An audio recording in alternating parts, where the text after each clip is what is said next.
Okay, तो same question इसी तरीके से यहाँ पर आपको देखने को मिल रहा है।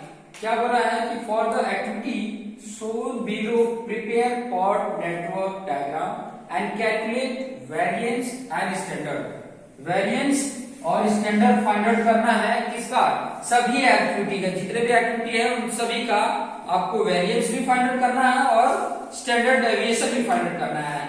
After that calculate also variance and standard deviation for entire project. पूरा जो प्रोजेक्ट है उस पूरे प्रोजेक्ट का, एंटायर मतलब पूरा पूरा होल प्रोजेक्ट का वेरिएशन क्या होगा और स्टैंडर्ड डेविएशन क्या होगा। सबसे पहले आपको इसका नेटवर्क डायग्राम ड्रॉ करना है। तो नेटवर्क डायग्राम देखिए, पहली जो एक्टिविटी है 1 से 2 है, मतलब कोई एक्टिविटी है, मैं यहाँ पे बना देता हूँ क्योंकि यहाँ पे वेरिएंस भी बताना होगा, यहाँ पे बना देता हूँ। जैसे कि ये 1 है, तो 1 से 2 है एक एक्टिविटी, ठीक है। उसके बाद से आप देख सकते हैं 1 से 3 है एक्टिविटी, तो 1 से 3 भी यहाँ पे बना दे सकते हैं, ये 3 एक्टिविटी हो गया। उसके बाद से 2 से 4 है, तो 2 से 4 हमने बना दिया यहाँ पर, 2 से 4 हो गया। और उसके बाद से 2 से 6 भी है, तो 2 से 6 मैं इधर भी बना सकता हूँ और इधर भी बना सकता हूँ, तो जो मेरे लिए सुटेबल हो, इसीलिए पेंसिल से बनाना, इधर भी बना सकता हूँ, अभी मैं इधर बना रहा हूँ, अगर नहीं सुटेबल होगा तो मैं इधर भी बना सकता हूँ, ठीक है। तो 2 से 6 हो गया। उसके बाद से 3 से 4 है, तो 3 से 4 यहाँ पर दिख रहा है, ये 3 से 4 हो गया। उसके बाद से 3 to 5 है, तो कोई एक 5 बना देते हैं यहाँ पर, और 3 से ये 5 हो गया। उसके बाद से 4 to 5 है और उसके जितने भी टाइम और 0 है, मतलब ड्यूरेशन नहीं है, इसका मतलब वो कैसा होगा, डमी होगा। तो डमी इस तरीके से डॉट डॉट करके बता देगा, ठीक है। उसके बाद कौन सा है 4 to 7, 4 से कोई एक 7 है, 4 से 7 कर दिया। और नेक्स्ट है 5 to 7, यहाँ 5 to 7 भी हो गया। और 6 to 7 मतलब यहाँ से, मतलब सभी जो बना हुआ है इस तरीके से सही है। उसके बाद आपको फाइंड आउट क्या करना है, यहाँ पर 3 टाइम दिए हैं, optimistic time, the most likely time and pessimistic time. Optimistic सबसे कम समय होता है, उसको एक्टिविटी को कंप्लीट करने का, ये एक्टिविटी को कंप्लीट करने का शॉर्टेस्ट टाइम होता है। The most likely time in दोनों के बीच का टाइम होता है, और टीपी जो होता है पेसिमिस्टिक, जो मैक्सिमम टाइम को इंडिकेट करता है। इस एक्टिविटी को कंप्लीट होने में मैक्सिमम टाइम ये है, इस एक्टिविटी को कंप्लीट होने में मैक्सिमम टाइम ये है, मिनिमम टाइम ये है, उसके बीच का टाइम ये है। तो इसका जो टीई फाइंड करते हैं, जिसको बोला जाता है एक्सपेक्टेड टाइम, तो टीई का फॉर्मूला मैं यहाँ पे लिख देता हूँ। TE expected time find out करना है, तो उसका फॉर्मूला होता है TO plus 4 time TM plus TP divide by 6। This formula to find the expected time. अब यहाँ पे एक्सपेक्टेड टाइम फाइंड आउट मुझे करना है, कर लेंगे कैसे, इसका डबल फिर एडिशन डिवाइड बाय 6। तो मैं कैंसिल से फटाफट कर देता हूँ ताकि आपको आइडिया मिल सके। पहले इसे 4 से मल्टीप्लीकेशन करना, 4 into 7 प्लस 5 प्लस 15, जितना आता है डिवाइड बाय 6 कर देना, आपकी वैल्यू यहाँ पे आ गई 8, ठीक है। उसके बाद से नेक्स्ट 9 4 जा 36 प्लस 8 प्लस 10 डिवाइड बाय 6, ये आ गया 9। 12 4 जा 48 प्लस 10 प्लस 40 डिवाइड बाय 6, आ गया 12, 12 आ गया। फिर यहाँ पे 6 4 जा 24 प्लस 5 प्लस 30 डिवाइड बाय 6, आ गया 7। 15 4 जा 60 और 60 और ये 90 डिवाइड बाय 6 कितना हो गया, 90 डिवाइड बाय 6 50, इसकी वैल्यू है 50। या फटाफट कर सकते हो, यहाँ पे 40 हो गया, 40 प्लस 8 प्लस 12 डिवाइड बाय 6, आ गया 10 है। यहाँ तो 0 ही आएगा, यहाँ पे कर सकते हैं 13 4 जा प्लस 3 प्लस 17 आया 72 डिवाइड बाय 6 करेंगे, आया 12, यहाँ पे 12 आ गया। यहाँ पे 4 4 जा 16, 16 4 20, 20 10 30, 36 5 जा 30, यहाँ 9 4 जा 36 प्लस 23 प्लस 7 डिवाइड बाय 6 11। तो ये मेरा एक्सपेक्टेड टाइम फाइंड आउट हो गया, और ये एक्सपेक्टेड टाइम को मैं क्या लिख लूंगा, यहाँ पर लिख लूंगा। 1 से 2 में 8 है, 8 लिख लिया।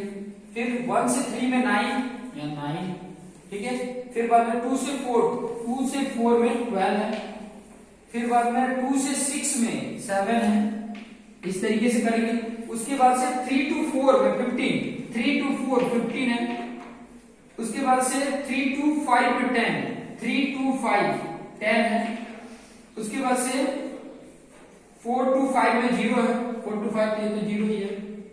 उसके बाद से 4 to 7 12, 4 to 7 12। उसके बाद से 5 है, 5 to 7, और उसके बाद से 6 to 7 11 है, या 11 आ गया। तो ये मेरा एक्सपेक्टेड जो टाइम था वो लिख दिया। उसके बाद मैं क्या फाइंड आउट करता हूं, टीई और टीएल। मैं ये इंडिकेट कर रहा हूं, टीएल को इंडिकेट कर रहा हूं स्क्वायर बॉक्स से, और टीई को इंडिकेट कर रहा हूं ट्रायंगल बॉक्स से। ये आप इंडिकेट कर सकते हो कुछ भी चीजें बना के, ठीक है। सब में बना लेते हैं, सभी इवेंट में मैं बना लेता हूं। और सेम जो ये प्रोसीजर है, उस प्रोसीजर को आप जो सीपीएम आप फाइंड आउट करते थे उसमें भी ये सेम प्रोसीजर कर सकते हो, ठीक है। तो मैं यहाँ पे लिख रहा हूं फटाफट। देखिए स्टार्टिंग में क्या होता है, 0 होता है। 0 में 8, एक ही सिंगल यहाँ पर आ रहा है, तो ये ड्यूरेशन इसमें ऐड कर देंगे। ये 0 प्लस ये 8, ये 8 हो गया। यहाँ पर देखिए ये सिंगल आ रहा है, तो 0 प्लस 9, यहाँ 9 हो गया। यहाँ पर देखिए ये सिंगल आ रहा है, तो ये 8 और ये 7 15 आ गया। यहाँ पर देखिए डबल आ रहा है, देखो 1 और 2 कंप्लीट हो रहे हैं, तो यहाँ 8 और 12 20, और यहाँ 9 और 15 24। तो मैक्सिमम कौन सा है वही लेना है, 24, तो 24 यहाँ पे आ गया। उसके बाद देखिए यहाँ पर भी 2 आ रहा है, यहाँ का और यहाँ का। ये 9 और 10 19, और यहाँ पे 24 और 0 24, तो 19 और 24 में मैक्सिमम कौन सा है 24। अब यहाँ पे 3 आ रहा है, इसका भी देखेंगे 15 और 11, ये हो रहा है 26, यहाँ पे 36, और यहाँ पर 29, तो 36 इज द मैक्सिमम, ओके। फिर बाद में जो लास्ट का जो टी की वैल्यू होती है वही मेरा टीएल की वैल्यू हो जाती है। अब पीछे की तरफ आएंगे, यहाँ पर एक सिंगल ही निकला है, तो डायरेक्ट इसमें से माइनस करो, 36 माइनस 5 31। यहाँ पर 2 है, यहाँ पे 2 है, तो 36 माइनस 12 24, और यहाँ पे 31 माइनस 0 31। मिनिमम कौन सा है 24, तो 24 यहाँ पे आ जाएगा। अब यहाँ पे देखेंगे, यहाँ पे भी 2 है, 31 माइनस 10 करते हैं तो 21, और 24 माइनस अगर 15 करते हैं तो कितना आ जाएगा 9 आ जाएगा। हाँ 5 और 9, यहाँ पे 9 आ जाएगा, तो मिनिमम वही है 9। फिर यहाँ पे भी 2 है, 24 माइनस 12 12 आ रहा है, और यहाँ से यहाँ पर अगर ध्यान से देखेंगे तो कितना है, अच्छा यहाँ पे माइनस नहीं किए हैं, तो 36 माइनस अगर 11 करते हैं तो 25 आ जाएगा, सिंगल है। 25 माइनस 7 अगर करता हूं तो 18 आएगा, 18, ठीक है। और यहाँ से 24 माइनस 12 करते हैं तो 12 आ रहा है, तो 2 है, इनमें से मिनिमम कौन सा आ रहा है 12 आ रहा है, ओके। यहाँ से 25 में 7 करो तो 18 आ रहा है, और यहाँ 24 माइनस 12 कर रहे हो तो 12 आ रहा है, तो मिनिमम मुझको लिखना है। फिर यहाँ पर भी देख सकते हैं मिनिमम कौन सा आएगा, 9 माइनस 9 0, 12 माइनस 8 4, तो मिनिमम कौन सा है 0। तो इस तरीके से टी और टीएल की वैल्यू हम कैलकुलेट कर लेते हैं, और टी और टीएल की वैल्यू के बेस पे मुझे क्या मिलता है, स्लैक मिलता है। तो आप यहाँ पर लिख भी सकते हो स्लैक की वैल्यू, स्लैक ऐसे करके लिख सकते हो। तो स्लैक कहां पर आपको दिख रहा है, पहला वाले में देखो। फर्स्ट अगर स्लैक फाइंड आउट करना है तो किस तरीके से कर सकते हैं, 1 से 2 में टी की वैल्यू टीएल की वैल्यू, स्लैक यहाँ सिंगल में फाइंड आउट कर लो, स्लैक यहाँ पे लिख सकते हैं। स्लैक कहां पे 0 0 आ रहा है, स्लैकिंग कहां पे हो रहा है, तो स्लैक कहां पे हो रहा है, जहां पर टी और टीएल का डिफरेंस 0 हो रहा है। तो कहां 0 हो रहा है, एक तो यहाँ पे हो रहा है, एक यहाँ पे हो रहा है, मतलब 1 2 3, 1 से 3 एक्टिविटी में एक तो होगा एक्टिविटी, ठीक है। और कहां पे हो रहा है, इक्वल यहां पे हो रहा है, मतलब 3 to 4 एंड 3 to 4 एक्टिविटी।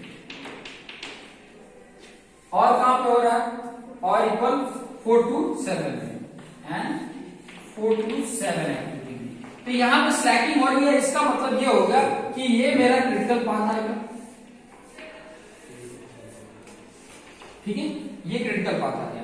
अब इसके बेस पर मुझे क्या चाहिए, वेरिएंस चाहिए, वी चाहिए, वेरिएंस चाहिए और स्टैंडर्ड डेविएशन चाहिए जिसको सिग्मा से हम इंडिकेट करते हैं। और आपको पता है कि वेरिएंस का फॉर्मूला क्या है, मैं यहीं पे निकाल लेता हूं। वेरिएंस का फॉर्मूला है TP minus TO divide by 6 का होल स्क्वायर और स्टैंडर्ड डेविएशन का फॉर्मूला है TP minus TO divide by 6।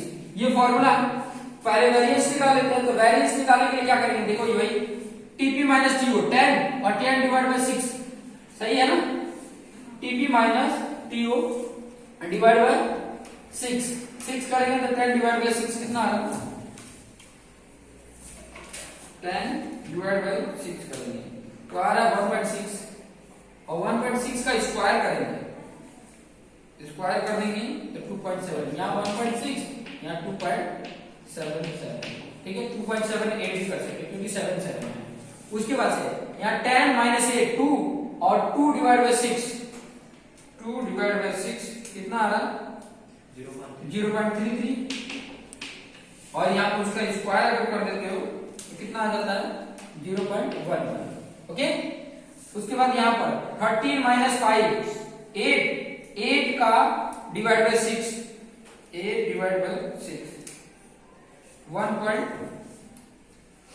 ये लाइन है कौन सी लाइन है, ऐसा लिखने में यहाँ पे 0.11 यहाँ पे आ रहा है 1.33 ऐसे करके आ रहा है।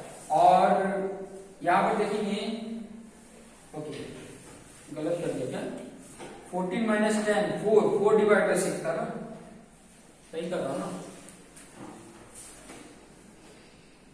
4 डिवाइड बाय 6 जितना आया है वो आया है 0.67 लिख देंगे और इसका अगर स्क्वायर में करता हूं तो आ गया 0.44। उसके बाद 13 माइनस 5 8 डिवाइड बाय 6 यहाँ पे आ रहा है 1.33 और इसका स्क्वायर करता हूं मैं तो 1.77 है तो 1.78। यहाँ पे 20 माइनस 10 आ जाएगा 10 डिवाइड बाय 6, 10 डिवाइड बाय 6 अगर करता हूं मैं तो 1.67 यहाँ पे भी आ 1.67 और अगर इसका स्क्वायर कर देते हैं तो 2.77। ओके, उसके बाद देखेंगे 12 माइनस 8 4 और 4 डिवाइड बाय 6 करेंगे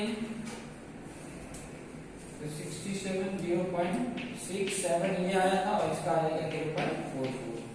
उसके बाद ये तो 0 होते हैं।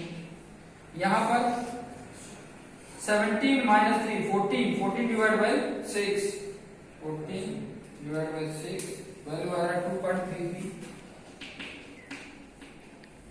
और इनका अगर स्क्वायर कर देते हैं तो आ गया 5.44 वैल्यू आ गया।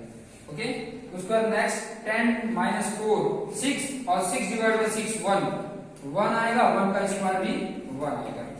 फिर 23 माइनस 7 डिवाइड बाय 6 2.67 और 2.67 एक जगह पे और आया था नहीं आया, इसका स्क्वायर निकाल लेते हैं 7.1 यह है, ठीक है इस तरीके से आगे। अब उसके बाद से ये तो मेरा सिंगल जो बोला था यहाँ पर calculate variance and standard deviation, ये मैंने उसके वेरिएंस और स्टैंडर्ड फाइंड आउट कर दिया।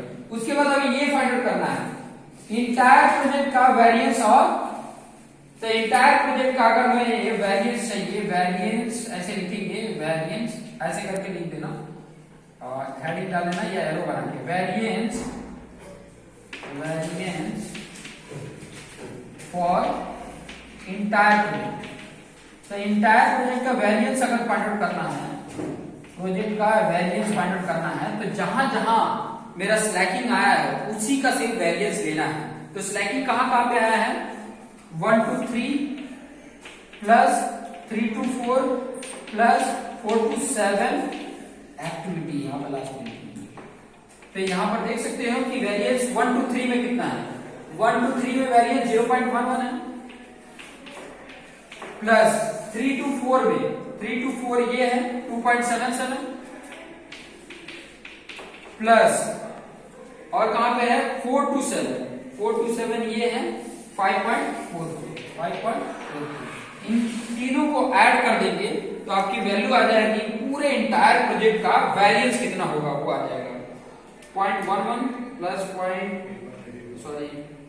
2.77 प्लस 5.44 तो वैल्यू आ गया 8.327 के आसपास है मतलब 3 के आसपास है तो अप्रोक्सीमेट आप 8 लिख सकते हो।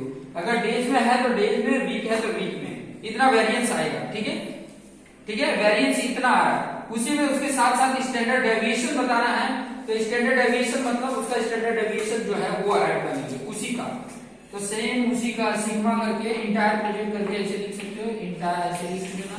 और उसके जो 1 से 3 है 1 से 3 में कौन सा है 0.33 या तो डायरेक्ट ये v निकाल लो। v कितना है 8 का अगर निकालोगे तो 2√2 आ जाएगा, ये आंसर आ जाता है। ठीक है 2√2 निकालो या तो कितना हो सकता है 3 3 या 9 मतलब 2 पॉइंट समथिंग आएगा। अप्रोक्सीमेट 3 डेज या 3 वीक जो भी वीक है या डेज है उतना उसका डेविएशन होगा स्टैंडर्ड डेविएशन।